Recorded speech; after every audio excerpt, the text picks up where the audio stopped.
दूर दूर तक फैला नीला समंदर। ये समंदर है जो देश से देश को जोड़ता है। समंदर किसी भी देश की समृद्धि के लिए जरूरी है। ये समृद्धि तभी आती है जब हमारी ये नीली सीमाएं सुरक्षित हो। भारत की समुद्री सीमा की ताकत अब स्वदेशी जोश से लबरेज है। INS सूरत, INS नीलगिरी और INS वागशीर शामिल हो गए हैं। इन स्वदेशी युद्धपोतों के जरिए नौसेना की ताकत को नए पैमान मिलेंगे। नौसेना के बेड़े में अब कुछ बड़ा हुआ है, जिसका असर ये होगा कि अब नौसेना की ताकत पहले से ज्यादा हो जाएगी। समुद्री सीमाओं की निगहबानी अब पहले से अधिक चाक चौबंद होगी।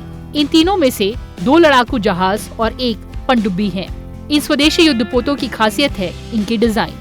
इन्हें इस तरीके से डिजाइन किया गया है कि इन्हें युद्ध जैसे हालात में तो इस्तेमाल किया जा सकेगा, साथ ही साथ इन्हें खुफिया जानकारी जुटाने, निगरानी और खास अभियानों में भी उपयोग किया जा सकेगा। प्रधानमंत्री नरेंद्र मोदी ने मुंबई के नौसेना डॉकयार्ड में नौसेना के 3 अग्रणी लड़ाकू जहाजों INS सूरत, INS नीलगिरी और INS वागशीर को जलवतरण के बाद राष्ट्र को समर्पित किया। भारत लगातार रक्षा विनिर्माण में स्वदेशी ताकत बढ़ा रहा है। रक्षा विनिर्माण और समुद्री सुरक्षा में वैश्विक नेता बनने के भारत के सपने को साकार करने की दिशा में आज की कामयाबी काबिले तारीफ है। इस मौके पर देश की रक्षा के लिए जीवन समर्पित करने वाले जाबाजों को सलाम करते हुए प्रधानमंत्री ने कहा कि 21वीं सदी की नेवी को सशक्त करने के लिए लगातार काम किया जा रहा है। आज भारत की समुद्री विरासत नेवी के गौरवशाली इतिहास और आत्मनिर्भर भारत अभियान के लिए भी बहुत बड़ा दिन है। छत्रपति शिवाजी महाराज ने भारत में नौसेना को नया सामर्थ्य दिया था, नया विजन दिया था।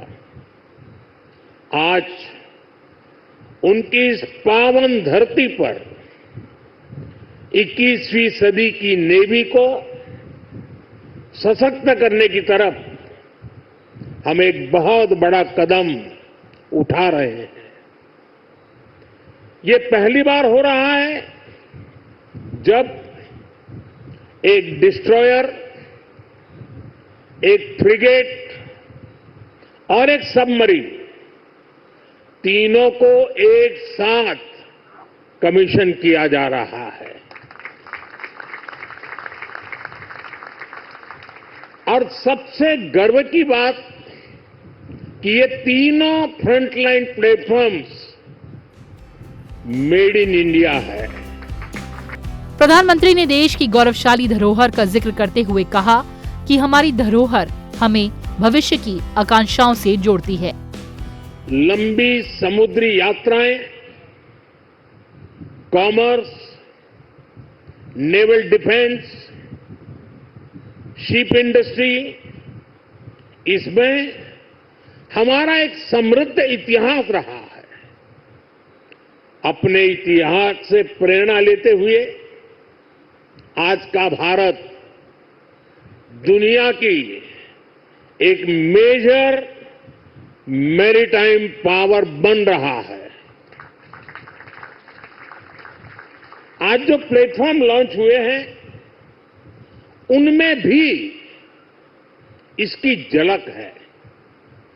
अब जैसे हमारा नीलगिरी चौल वंश के समुद्री सामर्थ्य के प्रति समर्पित है।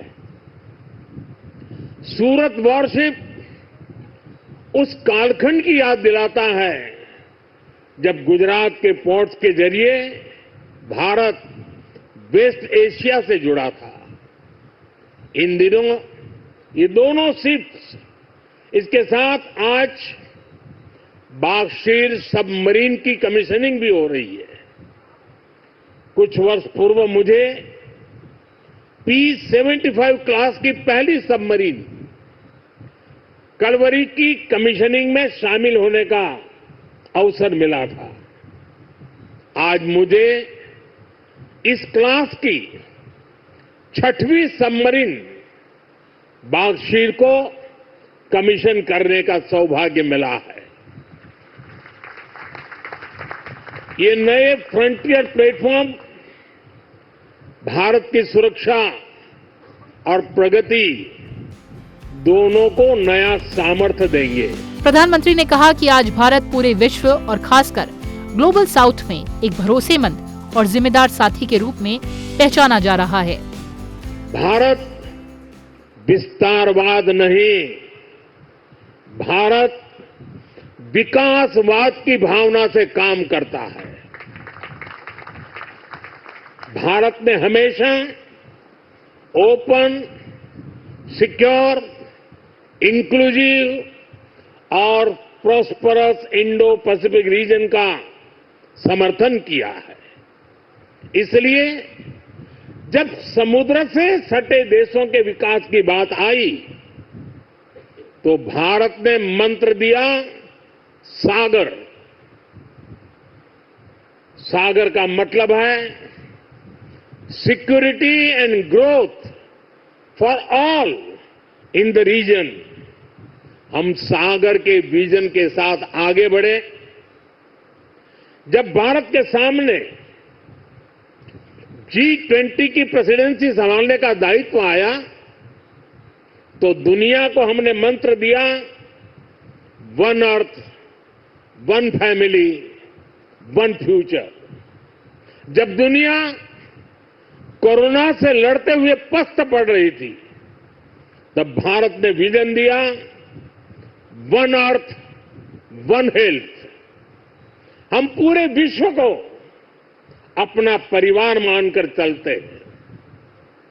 हम सबका साथ, सबका विकास उस सिद्धांत पर विश्वास करने वाले लोग हैं और इसलिए इस पूरे क्षेत्र की रक्षा सुरक्षा भी भारत अपना दायित्व समझता है।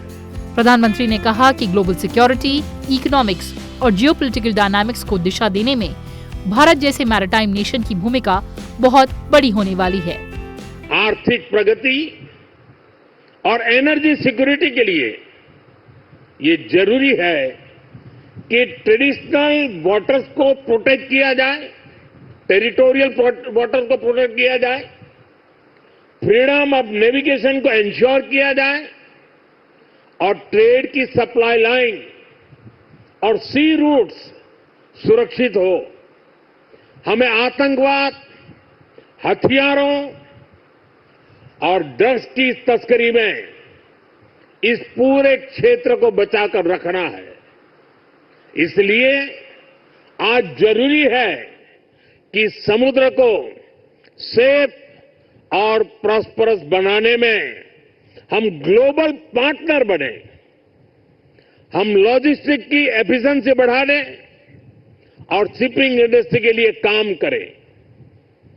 हम रेयर मिनरल्स, फिश स्टॉक जैसे ओशन रिसोर्सेज का दुरुपयोग रोकने में और इसे मैनेज करने की कैपेसिटी डेवलप करें।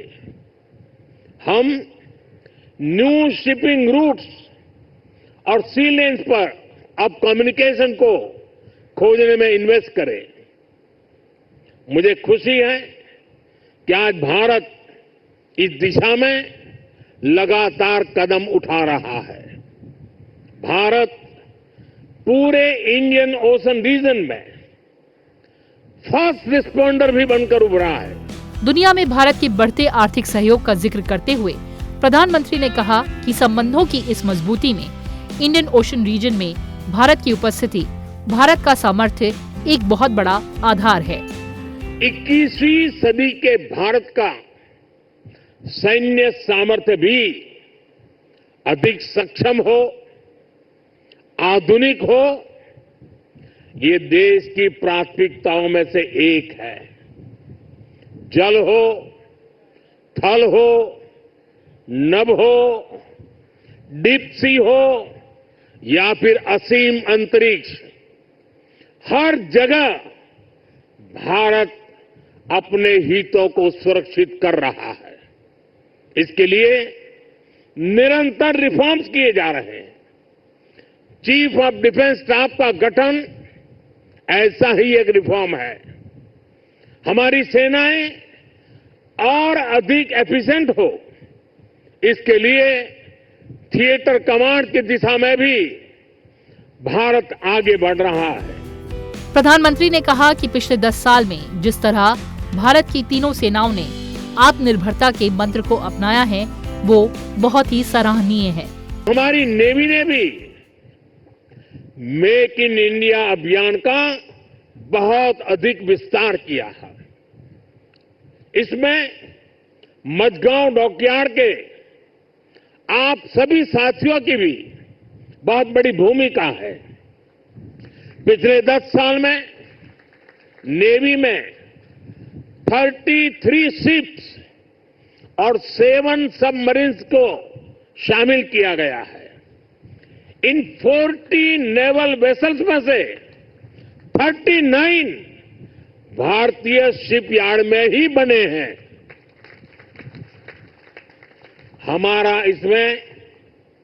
हमारा भव्य विराट आईएनएस विक्रांत एयरक्राफ्ट कैरियर और आईएनएस अरिहंत और आईएनएस अरिघात जैसी न्यूक्लियर सबमरीन भी शामिल है।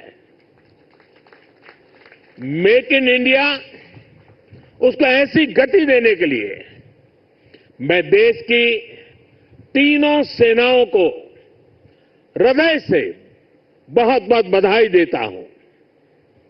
आज भारत का डिफेंस प्रोडक्शन 1.25 लाख करोड़ रुपए से ज्यादा हो चुका है। हम 100 से ज्यादा देशों को डिफेंस इक्विपमेंट एक्सपोर्ट कर रहे हैं। मुझे विश्वास है आपके सहयोग से आज भारत तेजी से अपने डिफेंस सेक्टर का कायाकल्प करके दिखाएगा। भारत की बढ़ती आर्थिक ताकत का जिक्र करते हुए प्रधानमंत्री ने कहा कि भारत दुनिया की तीसरी बड़ी इकोनॉमी बनने की तरफ तेजी से आगे बढ़ रहा है।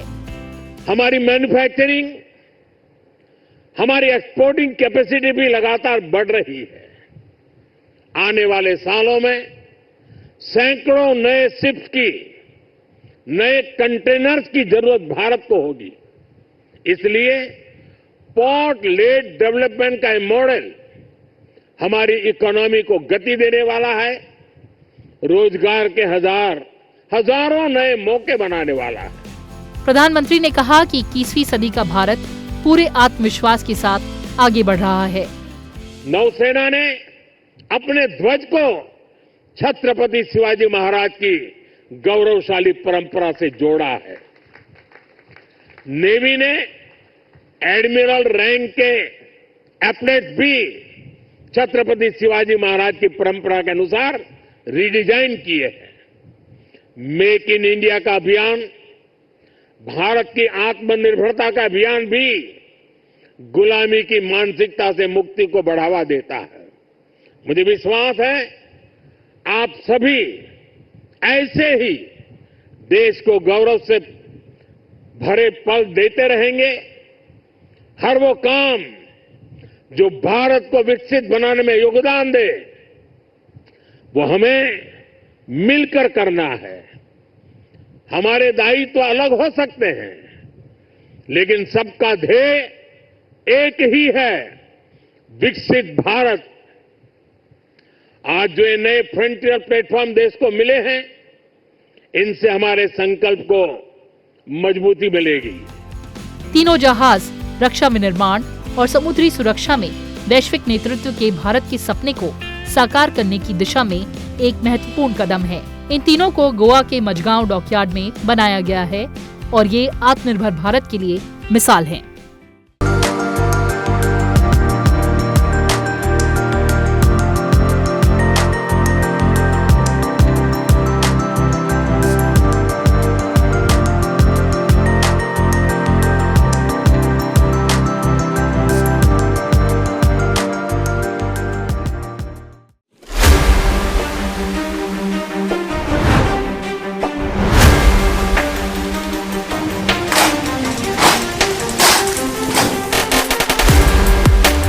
प्रधानमंत्री नरेंद्र मोदी ने मुंबई में नौसेना डॉकयार्ड में 3 अत्याधुनिक नौसैनिक जहाजों INS सूरत, INS नीलगिरी और INS वागशीर को राष्ट्र को समर्पित किया।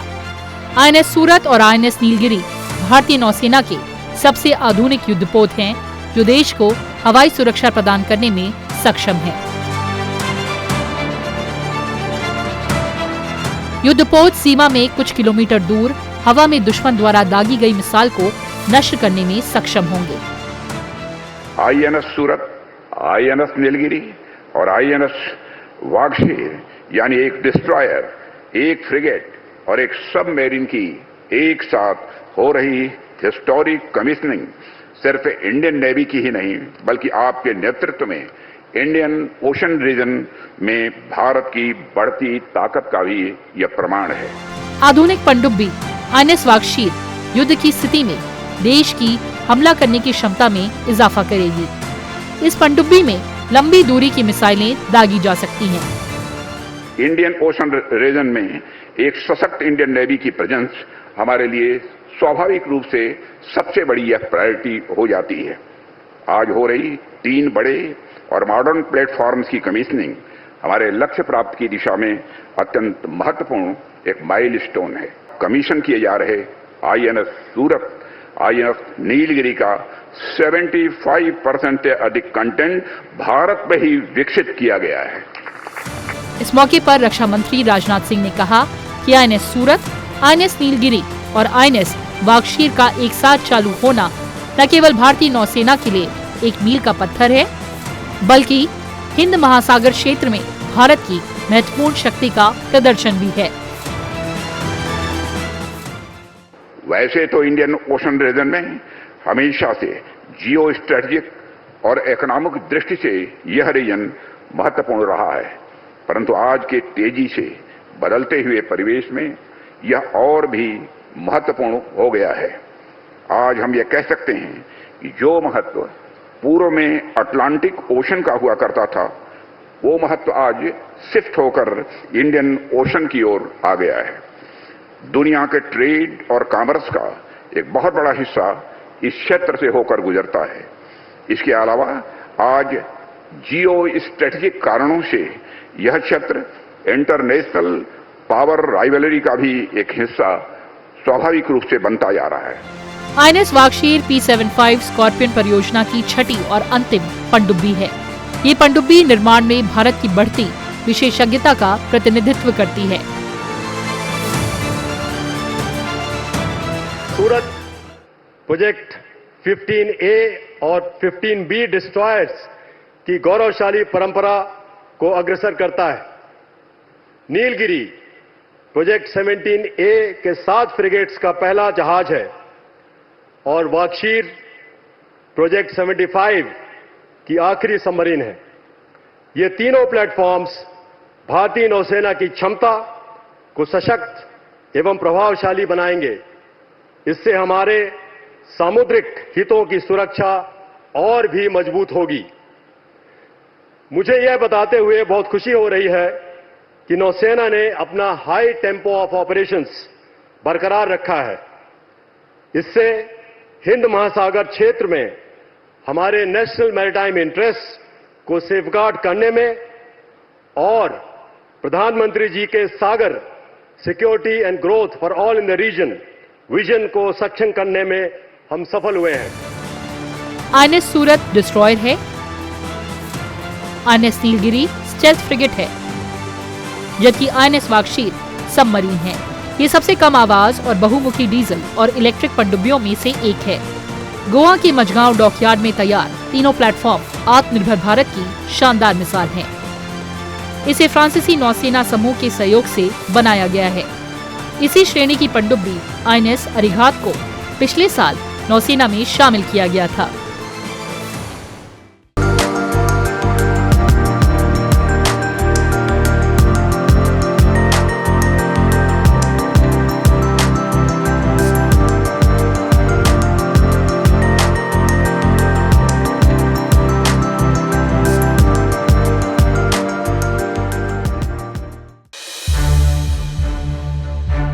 To watch more programs of Sansad TV, subscribe to our YouTube channel and don't forget to like and share them.